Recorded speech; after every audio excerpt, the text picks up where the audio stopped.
To say it's a great pleasure to introduce to you Andy Haldane, CBE, who is the Chief Executive of the Royal Society of Arts, Manufactures and Commerce. And please join me in giving a big welcome to Andy. Thank you.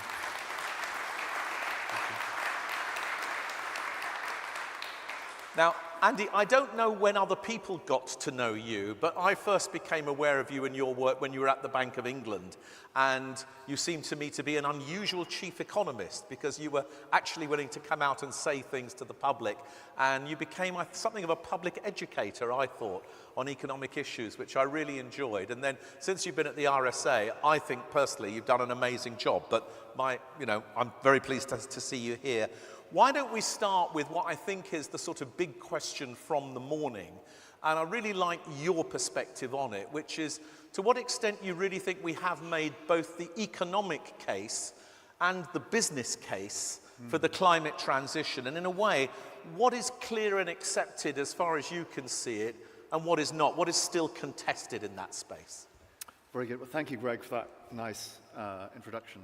Hello, everyone. Great to see you all. Wonderful to be here at back in Glasgow, this amazing COB event. I am, without question, Greg, the least expert person in the room on these topics, as I'm about to demonstrate. But on the economic case, I mean, funnily enough, I think you can do no better than to go back almost 20 years to Nick Stone's report. I thought Nick's report got it pretty much bang on. Both the challenge of climate, but equally importantly, and often forgotten, the opportunity this presents to invest, to grow, to create jobs. All that's happened over the intervening 20 years is the case has become even more pressing, both to tackle the climate challenge and, of course, to get growth going. I'm sure we'll come back to that. On the business case, I mean, we've had amazing examples over the course of today, stories of businesses doing it well. This is, of course, a self-selecting group. And I'm conscious, and you know, this is not yet in the bloodstream of all business, or even in the mainstream of all business. So going back not 20 years, but 10, my then boss, who was a guy called Mark Carney, not sure what he's doing now, but back then he was governor of the Bank of England and gave a speech on the so-called tragedy of the horizons. And Martha mentioned horizons this morning. And Jen mentioned 800-year horizons. The truth is, the tragedy of the horizons that Mark spoke about then, the difficulty, in some ways impossibility, of businesses looking sufficiently far ahead to act as they needed to, has become more acute over the last 10 or 15 years. For a bunch of reasons, not the least of which is that uncertainty, global uncertainty, has become ever more acute. It has been one after another for business. Global financial crisis, euro area crisis, Brexit, COVID, cost of living, Trump, the list goes on. And what that does to business, understandably, is shorten their time horizons and make it harder to do the right thing for the longer term. And that's why I think the business case needs to keep on being made, and why those in this room, the frontier, the trailblazers, have an even more important role in exemplifying best practice to the many corporates who are struggling right now. Great. Andy, really, really clear. And in a way, I mean, by the way, there's a book in what you just said about all of those interruptions and crises and everything else. So all of those pressing business to be more short-term. What about the economic case within government, say around the cabinet table? I'm interested in whether you thought about these things when you were the chief economist at the Bank of England, but I'm also interested in what you think Tony Blair meant when he said the other day, you know, to governments, maybe we don't need to press this in quite the way we thought we did. Tell us about those two things. Well, taking those two bits in turn. Yes. So let me start with the easy bit, which is central banking. I was a central banker at the Bank of England for 32 years. You're thinking he doesn't look old enough? I hope you're thinking that. You don't look old enough, Andy. Thank you, Greg. Right on cue. For the first 25 of those years, Yeah. I was the only person at the Bank of England thinking about climate. Right. So when letters came into my governor, to the predecessors to Mark, Yeah. send to Andy, Andy will see them. Right. And that was what it was. Then when Mark came in as governor, it was one of the signature issues. And all of a sudden, everyone at the Bank of England was doing climate. Yeah. And that was a welcome step forward, not just for that central bank, but for all central banks. Within government, there have been fewer of those leaders, I think it's fair to say. Ministers come and go a bit faster than central bank governors. That doesn't help. No, no. The one part, I would say, of this Westminster government's plan that was well articulated was the Green Prosperity Plan under Ed Miliband, which regrettably, from my personal perspective, highly regrettably, was thin-sliced even before they came into government. Yeah. And I think there's a real need now for leaders to emerge. You mentioned Tony Blair. Yes. What did he mean? And did the press report it correctly, I suppose, is also a question. Well, I haven't read the TBI report. Yeah. So full disclosure. If, though, the point, and I think this was the point, was that there's work to do in thinking about that transition being a fair and just one for both businesses, especially small businesses, and citizens who frankly are feeling pretty insecure and pretty precarious right now.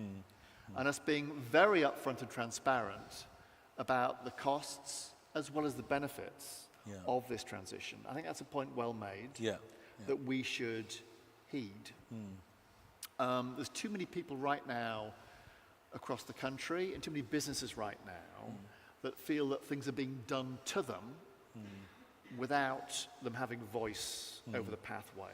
So you think he was making a point more about agency and engaging people where they are rather than telling them they should be somewhere that they're not? Was that the point he was making? I think agency and transparency, Yeah. which I think are useful lessons, whatever the domain of public policy you're talking about right now. And those things are doubly important, Greg, as you know, when the world is foggy, when there are those dust clouds of uncertainty that I mentioned right now, Yeah. when people are feeling particularly precarious and insecure in their lives, we are duty-bound to tell our story in compelling and clear ways, including on the climate transition. I think there's work to do on that front. Yeah. Yeah. The language that we've used today in this room, clear, compelling, but let's be honest, would make little sense to a great many people across the country right now. Yeah. So the comms part of that is really important. I think the comms part of it is one where work is now needed. Great. Well, Andy, that leads brilliantly into the next topic I wanted to ask you about. So, you're chief executive of a pretty unique organization, and some of us who've been involved with it for a long time sort of remember, the inspiring sort of ideas of Benjamin Franklin and others that sort of established the RSA. And it's the Royal Society of Arts, Manufactures and Commerce. So it's a really intriguing combination. And I suppose I want to ask you what is the idiot's question, which is, on this agenda of climate and transition and resilience and everything else, what's the role of manufactures and commerce and art? Is there a way that these things can work together to help create pathways to change? I mean, can it work? It needs to. Yeah. The RSA, because its shorthand moniker, was born out of the Enlightenment, so apt to be here in Glasgow, as one of the homes of the UK Enlightenment movement. Indeed, Adam Smith was one of our earliest fellows, whose alma mater, of course, is here, indeed sponsoring this very event. Yeah. The essence of the Enlightenment, as all of you will know, was not to make any hard and sharp distinctions between the natural sciences, the social sciences, and the arts and humanities. Yeah. They need blending in various ways if we were to move things forward in an enlightened way. It was never enough to stick to sectoral silos. Hence, arts, manufacturing, and commerce. If you were shifting systems, as Anton said earlier on today, that is by its nature a cross-stakeholder and cross-sectoral endeavor. Yeah. So case in point, one of the very earliest examples of conservationism environmentally in the UK was carried out by the RSA when we planted 65 million trees across the UK in the 70s. Wow. And that is the 1770s, not the 1970s. Very, very early stage example of conservation, and drawing extensively on that cross-disciplinary, cross-sectoral approach to system-wide change. Just what is needed now to make a success of the just transition. Leaving this to the natural sciences and engineers would not deliver solutions that were socially acceptable and would not bring with it the imagination and design flair we will need to rise to those challenges. So, although of the Enlightenment, we now need a 21st century Enlightenment to rise to our challenges, both environmental and social. That's my strongly held view. Yeah. One other thing I'd say, Greg, though, which is relevant to the previous question, is another hallmark of the RSA approach to change is that it is done from the bottom up. Right. It draws upon the views of citizens and consumers and businesses when designing solutions. And that's a sense in which we to copy that pattern of reform today if we are to embrace and encompass all being affected by this great transition. I mean, this is a brilliant point, and I just want to, in a sense, check that with you, because in a way what you're describing is a different model of change. It is. You're saying it's a model of change that actually begins at the local level with businesses, with investors, with artists, with manufacturers, and it's about generating solutions that then become scalable as they move up some kind of pathway.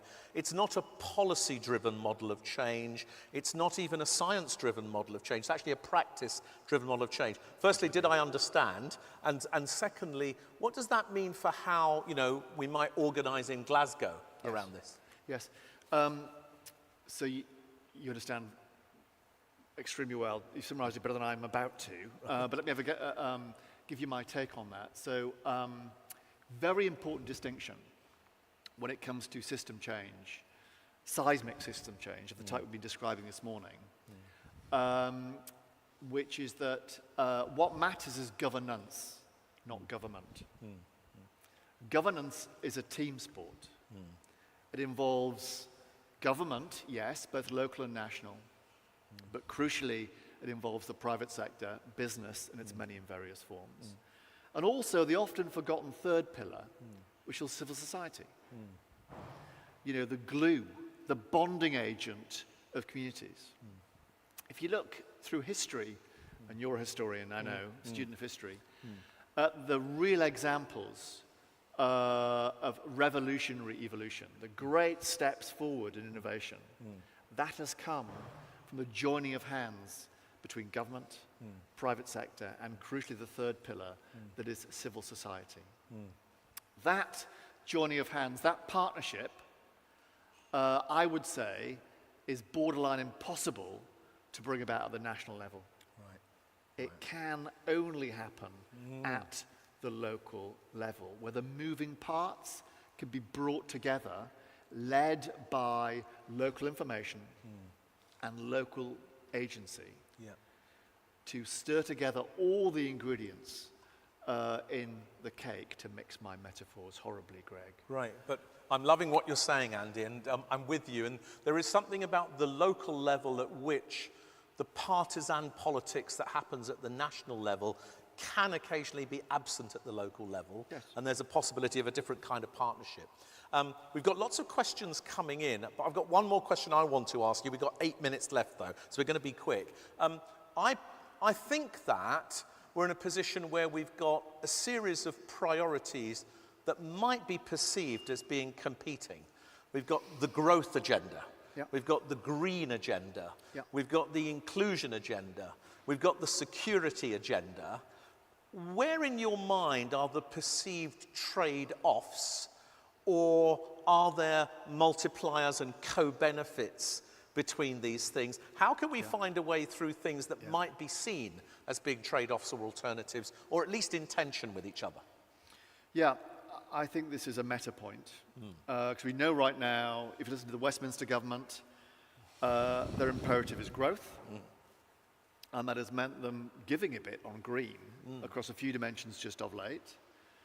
And then, in the light of developments over the last 6 weeks or so, with the Western Alliance fraying, we've heard the imperative that is national security, international security. To my simplistic way of thinking, Greg, these are not trade-offs. Right. They are, in a funny sort of way, the opportunities of our lifetime. So to go back to Nick Stern, 20 years ago, what is the single best way to get growth going? To invest between 2 and 3 percentage points of GDP more in green investment. Yeah. And what's true of green is true of all matters security now as well. That if we are to rise to those challenges, that will probably involve us spending an extra percentage point of GDP or so to rise to that challenge. But let's do it in a way that lifts the growth dial, that creates the right sort of jobs, that lifts the lives of people in poorer communities. We can do this. These opportunities are generational ones. We've been handed two. Let's not use the language, much less pursue the practice of trade-offs, when these three things are symbiotically linked. And if we go helter-skelter at all three, we have a real chance to make good on all three. I'm so glad to hear you say this, and I'm just going to paraphrase. I think you said there's no implicit trade-off here. If you're trying to push a wedge between these things, you might be able to create an argument that some people like, but actually these things implicitly are reinforcing and complementary. That's your point. They are, particularly when pursued at scale, and they have to be pursued at scale. I mentioned those numbers to give some sense of the scale of extra investment that is needed. If you look at public policy in the UK over the last 50 years, as you know, as everyone in this room knows, we have not lacked for policy initiatives. They've come thick and fast over the last 50 years. What those initiatives have lacked is scale. They have not been pursued with the requisite scale and seriousness. And that's why green and security offer the chance, finally, to pursue at scale something that it could in turn then lift the growth dial. Very good point, right. So the security imperative actually multiplies the investment possibility in a certain way because it's there. And plays very much to a green energy agenda if we play our cards right as well. Yeah, great. Now, Andy, we've only got 5 minutes, and I apologise for that, but we've got 8 questions, so we're going to do rapid fire. Very good. Okay. What advice would you give to Mark Carney today if you were his Canadian chief economist? That as well as the understandable need to solve problems across the border, there's lots of homegrown issues that Mark needs to tackle too, not the least of which is housing and the cost of living. Great. How much power should be devolved to regions and I guess also cities to deliver the climate agenda? A whole load more than has been so far. This is, you and I are a broken record on this issue. there has not been an opposition party in living memory that's not been committed to devolution. And then, of course, the second they get power, they go lukewarm about giving it away. And this government so far is no exception to that. It's been thus far incremental and rather mealy-mouthed. We need full-fat devolution for Scotland, for Wales, for Northern Ireland, and all of the English regions, and that we do not have. Great. I think there's about 4 books in what you've said so far, so I'm looking forward to reading I shan't them. be writing them. Okay. How do you build the voice of civil society? It feels quite forgotten at the moment, says one of our delegates. And it has been largely forgotten, and that's a huge regret for me if someone's been steeped in the charity sector. And he'd set up a few charities throughout my working life. We need a minister for civil society, don't we, to be that voice around the cabinet table. And we need also to put money where our mouth is on this front, which we've simply failed to do, given the way in which funding of the charity sector has been truncated, not just charities, but including charities. So people and money and a degree of power, that tends to be the recipe for success. Great, let's try and do 2 more. Infrastructure in the UK is absolutely key, and yet we can't get a high-speed rail that connects the north and south delivered. Why? The Treasury brain. It can't do big projects and doesn't understand the value and opportunity that would be unlocked by connecting the rich south with the somewhat less rich northern parts of the UK. There are other reasons, but that's a reasonable start of a 10. Great, and that takes me to the question I'm going to jump to as the final question, which is, what more, if anything, do you think central banks can do to support the sustainability agenda? And I guess I'm obviously thinking UK, but I'm also thinking Europe and more widely. And globally? Well, one of the benefits, going back to my previous gig at the Bank of England, of being the bank, was the global footprint. Yeah. And there's a club of central bankers that meet regularly out in Switzerland. Quite a collegiate bunch, actually. So there is the potential. It's much easier to forge community and consensus within the central banking community than it is within the governmental community. So I think central banks, in this age of nationalism and nativism, have an even more important role to join the cross-border dots behind keeping inflation low, behind getting growth going, and crucially, behind the wider social and environmental agenda that is existential to all social institutions, of which central banks are but one part. Andy, it's been far too short, but it's been very sweet. Ladies and gentlemen, Andy Haldane. Thank you so much.